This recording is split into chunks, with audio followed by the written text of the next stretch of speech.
We begin with a KETK News exclusive, focusing on the fallout generated by the euthanization of a famous squirrel named Peanut, and how the court of public opinion viciously condemned an East Texas woman, blaming her for the controversy in upstate New York. Casey Koviak stepped away from the anchor desk this week to take a deeper look, and what she discovered has many in disbelief. Casey. Yeah, that's right, Isaac. Monica Kiesler has been blamed by millions for filing a complaint with the state of New York that prompted the raid of Peanut's Freedom Farm, ultimately leading to the death of the famous squirrel. But I sat down with this mother from Longview who told me her life has been turned upside down by the onslaught of countless death threats, not only against herself, but her 10-year-old twin sons. She's speaking exclusively to KETK News for her first TV interview since Peanut's death. And not only is she innocent, we'll show you the public records that prove it.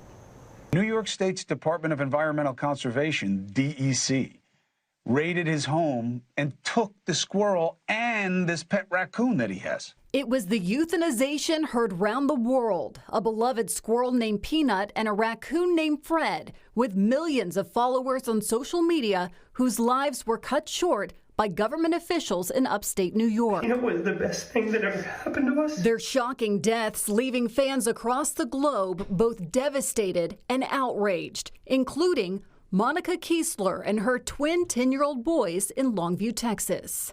I and my boys cried right along with the rest of the world when we found out that they were euthanized. Kiesler and her sons felt a special camaraderie with Mark Longo and his rescue squirrel Peanut. They too were members of the squirrel rehabbing community. A rewarding experience Kiesler says she loves to share with her sons. I mean, we treat them like the miracles that they are, you know, and release them back into the wild, and you know, it's a great source of joy for us. Kiesler says she logged onto her Squirrel Rehab Facebook group to chat with other members about what had happened to the beloved squirrel. That's when Kiesler says she came across a screenshot someone had posted in the group of a woman harshly criticizing Mark Longo and his wife. Just saying that they should have known better to have them because it was illegal in New York to do so, and that they had monetized them. And that was also wrong in her opinion. And basically that they should have seen all of this coming, and they were completely at fault. Kiesler says she's not a person who likes to see people kicked when they're down. I had just seen a video of them crying, and someone asked in the comments who everyone thought reported them, and I said my guess is this woman that was in this screenshot.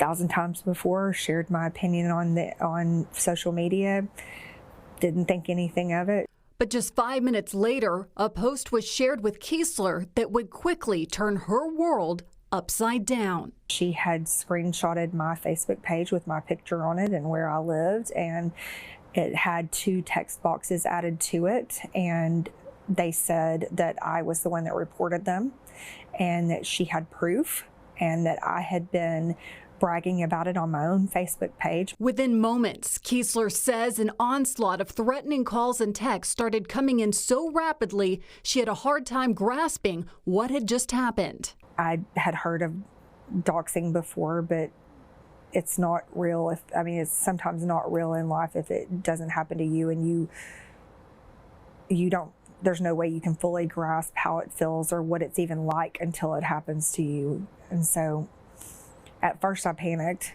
and shut everything down, and so that I could think logically about how to proceed.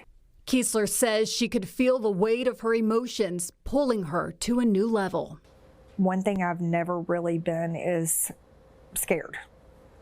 I mean, up until this happening, because when you have children, it has a way of making you fearful of what's about to happen or what might happen, the things that might happen. As Kiesler went into hiding with her sons offline, online fuel was only being added to the fire of the angry mob. She says by social media journalist and even Mark Longo himself. Oh, I know they shared it out of it from an emotional place, but with their social media reach, it traveled very quickly. Kiesler says soon the calls were coming in from overseas. It was Japan. It's been Japan. It's been Germany. It's been England. Trying to think. South Africa, Australia. But it was the threats made against her sons, like they were going to come kill my children in front of me and drag them down my street by their intestines, from their truck. That Kiesler says forced her to lean into her faith beyond understanding. When someone makes those kind of threats towards your children, and you know that you've been chosen to protect them and raise them, that's where all reason goes out the window. And it was in that moment of surrender, Kiesler says, she began to see the bigger picture. It hit me very hard that the people that were messaging me were just, you've heard the saying, hurt people, hurt people, hurting people, hurt people.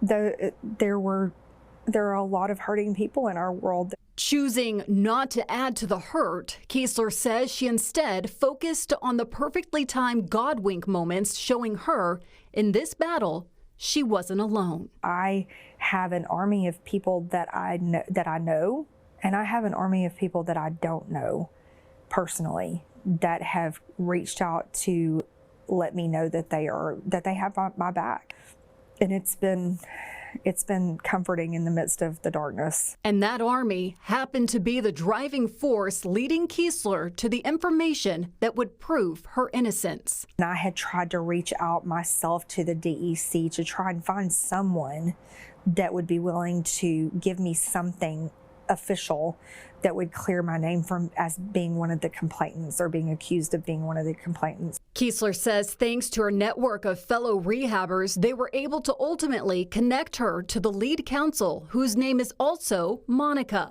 and provided the official government record Kiesler needed to prove she had absolutely nothing to do with the fate of Peanut the Squirrel. Reading in part, quote, after a diligent search of the files maintained by DEC, there are no records with your name nor any mention of involvement by you relating to the seizure of wildlife at Peanut's Freedom Farm on October 30th, 2024. You have it, you've seen it, and it totally exonerates me. It's official.